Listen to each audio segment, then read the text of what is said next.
श्री शिवाय नमस्तु भीम हर हर महादेव। स्वागत है आपका हमारे चैनल एस्ट्रो ओम पर। दोस्तों, सभी की कामनाएं कबूल हो गई। गुरुजी पंडित प्रदीप मिश्रा जी हमें शिव से मिलाने व्यासपीठ में आ गए हैं। सभी को बहुत खुशी हुई जब सिर में चोट लगने के बाद आज गुरुजी पंडित प्रदीप मिश्रा जी व्यासपीठ में बैठे नजर आए और कथा करते नजर आए। हम आपको बता दें, महाराष्ट्र राज्य के अमरावती जिले के परतवाड़ा में गुरुजी पंडित प्रदीप मिश्रा जी द्वारा शिव भक्ति शिव महापुराण कथा शुरू हो गई है। यह 7 दिवसीय शिव महापुराण कथा है जो कि 6 मई 2024 से 12 मई 2000 तक आस्था और YouTube के माध्यम से देखी जा सकती है। आज 6 मई पहले दिन की शिव महापुराण कथा में गुरुजी ने इन नए उपायों की जानकारी दी। बेलपत्र के पेड़ के नीचे एक पीपल के पत्ते से करने वाला बिल्कुल नया वैशाख महीने का उपाय। साथ ही गुरुजी ने आज रुद्राक्ष वितरण से जुड़ी हुई एक बिल्कुल नई जानकारी दी है। इसके साथ ही गुरुजी ने बताया कि इस नाम का जाप मात्र करने से आपका कल्याण हो जाता है। इसके साथ ही गुरुजी ने 11 सोमवार या फिर 21 सोमवार करने वाले एक बिल्कुल नए उपाय की जानकारी दी है, जिसे आप अपने त्वचा संबंधित परेशानियों को करने के लिए कर सकते हैं। सभी की जानकारी हम आपको इस वीडियो के माध्यम से देने वाले हैं। साथ ही गुरुजी ने आज बहुत सारे पत्र पढ़े हैं, पर वीडियो लंबा ना हो इसलिए हमने पत्रों वाला एक अलग वीडियो बना दिया है, जो आप इसी वीडियो के कमेंट बॉक्स में उस वीडियो की लिंक देख सकते हैं और उस पे टच करके आप पत्रों वाला वीडियो भी देख सकते हैं। वह वीडियो आप इस वीडियो को पूरा देखने के बाद अवश्य देखिएगा। आज 6 मई 2024 शिव भक्ति शिव महापुराण कथा के पहले दिन की कथा में गुरुजी ने कुल 8 उपाय और उपयोगी जानकारी दी है। सभी की जानकारी हम आपको इस वीडियो दे देंगे। अगर किन्हीं कारणवश आपने आज की कथा नहीं सुन पाई है तो पूरी कथा का आपको इस छोटे से वीडियो से प्राप्त होने वाला है। बढ़ते ही शिव भक्त शिव महापुराण कथा की पहली विशेष जानकारी की ओर। कथा शुरू होते ही गुरुजी ने कहा कि 1 महीने का कथा में विराम था, क्योंकि सर में चोट लगने की वजह से आप लोगों के मध्य हम आ नहीं पाए। पर आप लोगों ने कष्ट को मिटाने के लिए रोज 1 लोटा जल शिवलिंग पर चढ़ाया, जिसके कारण बस बाबा ने कृपा करी। और हम आपको बता दें, सोमनाथ, काशी विश्वनाथ और महाकालेश्वर कई ज्योतिर्लिंग है जहां पर शिव भक्तों ने अनुष्ठान किए। हर प्रदेश के शिव भक्तों ने रोग मुक्ति के लिए अनुष्ठान किए और सभी के पावन चरणों को हम नमन करना चाहते हैं। और आपका विश्वास ही है जो हम वापस इस व्यासपीठ पर विराजमान हैं। गुरुजी के लिए जिन जिन ने कामना की है, गुरुजी ने सभी का आभार व्यक्त किया है। बढ़ते हैं आज की कथा की दूसरी विशेष जानकारी की ओर। गुरुजी ने कहा, आप सभी को एक बात का विशेष ध्यान देना है। शिव महापुराण की कथा अगर आप टीवी के माध्यम से सुन रहे हैं, मोबाइल के माध्यम से, या फिर आप पंडाल में सुन रहे हैं, कहीं पर भी बैठकर अगर आप कथा का श्रवण कर रहे हैं, तो आप भोलेनाथ को धन्यवाद दीजिएगा कि आपने मुझे अपना बना लिया है, अपने परिवार में जोड़ लिया है। बढ़ते हैं आज की कथा की तीसरी विशेष जानकारी की ओर। गुरुजी ने कहा, आपको अगर हिचकी आती तो आप हमेशा सोचते हैं कि मेरा बेटा या फिर मेरी बेटी ने मुझे याद किया होगा या फिर मेरे माता पिता ने मुझे याद किया होगा। आप कभी यह क्यों नहीं सोचते कि आपको कुबेर भंडारी ने याद किया है? बहुत समय हो गया है कुबेरेश्वर धाम आए, बहुत समय से आपको धाम नहीं आए हैं। इसके बाद गुरुजी ने कहा, अब तो तुम जरूर धाम आओगे, क्योंकि 15 मई 2024 से सुबह 10 बजे से धाम में रुद्राक्ष का वितरण शुरू हो जाएगा। गुरुजी ने बताया, कुबेरेश्वर धाम में आकर आप अपना फ्री रुद्राक्ष लाइन में लगकर प्राप्त कर सकते हैं और आप प्रसाद भी अवश्य प्राप्त कीजिएगा। गुरुजी ने कहा, कई लोग इस रुद्राक्ष को गले में धारण करते हैं। कई लोग इस रुद्राक्ष का जल गलाकर वह जल शिवलिंग पर अर्पित करके रूप में प्राप्त करके कुंदकेश्वर महादेव का नाम स्मरण करते हुए उस जल का आचमन करते हैं। और कई लोग धन प्राप्ति के लिए, लक्ष्मी वृद्धि के लिए उस रुद्राक्ष को गुल्लक में या फिर अपनी तिजोरी में रखते हैं। अब हम आपसे प्रश्न करना चाहते हैं कि आप अपने रुद्राक्ष का उपयोग किस प्रकार से करते हैं? कमेंट बॉक्स के जरिए जरूर बताइएगा। बढ़ते हैं आज की कथा की चौथी विशेष जानकारी की ओर। गुरुजी ने कहा, हर कहीं के गंगाजल को आप अपने घर पर ला सकते हैं। हरिद्वार हो या प्रयागराज, कहीं का भी जल आप सीधे बोतल में भर के अपने घर ला है। पर आप काशी का गंगा जल अपने घर पर नहीं ला सकते, क्योंकि वहां ना जाने कितने छोटे छोटे जीव होते हैं जो काशी में मुक्ति प्राप्त करने के लिए जन्म लिए होते हैं और उस जल में समाहित होते हैं। और जब आप वह जल अपने घर पे लाते हैं तो उस जल में मौजूद छोटे छोटे जीव आपको बद्दुआ दे देते हैं। पर इसके साथ ही गुरुजी ने एक विशेष जानकारी दी कि कहा गुरुजी ने कि अगर आप काशी विश्वनाथ का जल लाना चाहते हैं तो पहले आपको वहां पर घाट में अगर कोई शिवलिंग है तो वहां पर या फिर काशी विश्वनाथ में जाकर 1 लोटा जल अर्पित करना है। भोलेनाथ से कामना करना है कि भोलेनाथ, मैं यह जल अपने घर के कल्याण के लिए और शुद्धिकरण के लिए लेकर जा रही हूं या जा रहा हूं। इस प्रकार से कामना करके ही आपको वह जल अपने घर लाना है। इस प्रकार से आप काशी विश्वनाथ का जल अपने घर पे ला सकते हैं और वह जल आपके लिए सुखदायी साबित होता है। बढ़ते हैं आज की कथा की 5वीं विशेष जानकारी की ओर। गुरुजी ने कहा, 5 बार अगर आप काशी काशी काशी काशी ऐसे बोल देते हैं तो व्यक्ति का कल्याण हो जाता है। और कभी भी काशी जाओ, काशी विश्वनाथ जाओ तो आपको वहां की रज को अपने मस्तिष्क पर जरूर लगाना है, मस्तक पर जरूर फेर लेना है।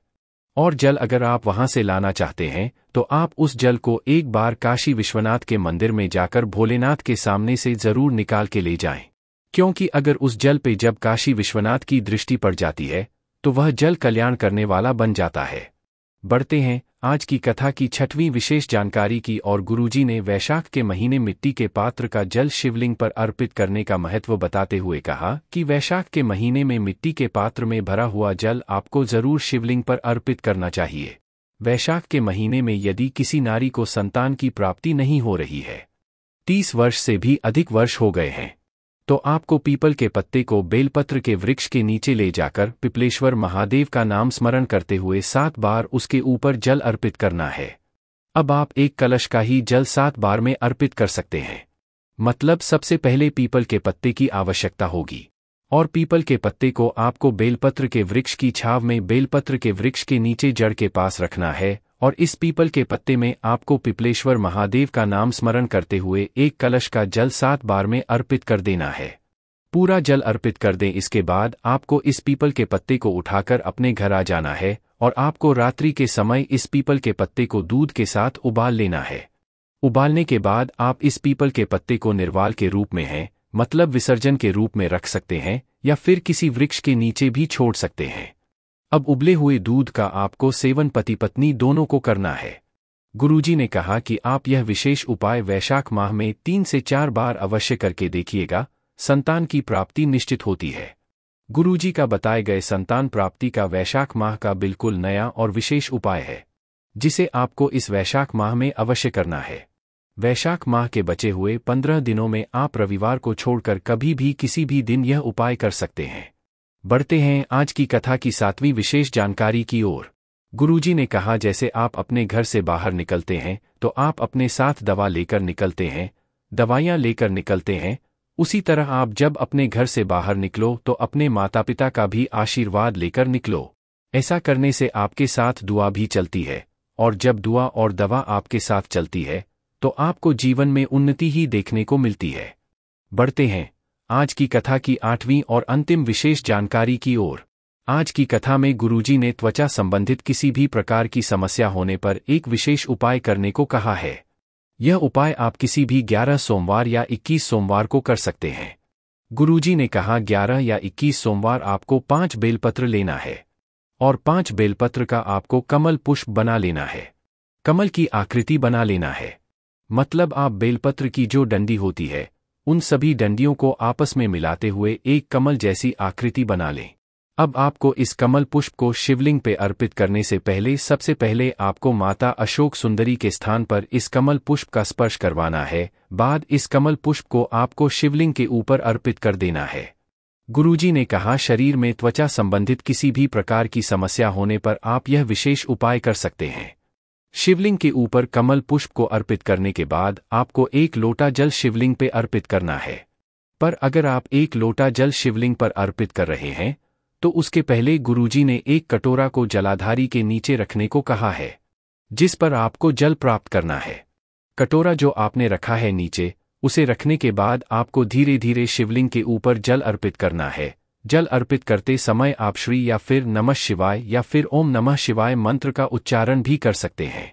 पूरा जल अर्पित करने के बाद आपको उस कटोरा जिसमें आपने जल प्राप्त किया है, उस प्राप्त किए हुए जल को और 5 बेलपत्र को लेकर घर आ जाना है। इसके बाद गुरुजी ने कहा, उसी दिन मतलब एक ही दिन में 5 बेलपत्र सुबह से लेकर शाम तक आपको थोड़े थोड़े अंतराल में खा लेना है। साथ ही आपको जो जल आपने प्राप्त करके लाए हैं उसका भी 5 बार में आपको आचमन कर लेना है मतलब जल भी आपको 5 बार में प्राप्त कर लेना है, पी लेना। यह गुरुजी का बताया बिल्कुल नया विशेष उपाय है, जिसे आपको 11 या 21 सोमवार गुरुजी ने करने को कहा है। आप 11 सोमवार भी कर सकते हैं या फिर आप 21 सोमवार भी कर सकते हैं। गुरुजी ने कहा जैसे जैसे आपके सोमवार बढ़ते चले जाएंगे वैसे वैसे आपकी त्वचा संबंधित जिस प्रकार की भी समस्या है वह समाप्ति की ओर बढ़ने लगेगी। धीरे धीरे उसका अंत होता है, आपको नजर आने लगेगा। यह विशेष उपाय आप किसी भी सोमवार से शुरू कर सकते हैं। ऐसा जरूरी नहीं है कि आपको इस वैशाख में ही यह विशेष उपाय करना है। बस आपको इस बात का ध्यान रखना है, इस उपाय के आपको कमल के पुष्प की आकृति बनाना है, मतलब 5 बेलपत्र को आपस में जोड़ते हुए एक कमल पुष्प जैसी आकृति बनाना है और उसे आपको माता सुख सुंदरी के स्थान पर पहले स्पर्श कराना है, उसके बाद शिवलिंग पे अर्पित करना है। इसके बाद जल अर्पित करना है और उस जल को प्राप्त करके भी उस जल का आचमन करना है और बेलपत्र का भी आचमन करना है। इस वीडियो में हमने पत्र नहीं बताया है। पत्र वाला वीडियो देखना चाहते हैं तो कमेंट बॉक्स में हमने उस वीडियो की लिंक डाल दी है। उस लिंक पर टच करके आप आज की कथा में गुरुजी ने जितने भी पत्र पढ़े हैं सभी की जानकारी प्राप्त कर सकते हैं। वीडियो में बताई गई जानकारी से अभी भी आपके मन में कोई प्रश्न है तो ये प्रश्न आप कमेंट बॉक्स के जरिए पूछ सकते हैं। व्यासपीठ में वापस गुरुजी को बैठा देख आपको कितनी खुशी हुई, वह आप अपनी प्रतिक्रिया कमेंट बॉक्स के जरिए हमें जरूर बताइएगा। बाकी दोस्तों, इस उपाय को करने में अगर आपको कोई भी दिक्कत समस्या आती है तो कमेंट करके पूछ सकते हैं। श्री शिवाय नमस्तु भीयम। हर हर महादेव।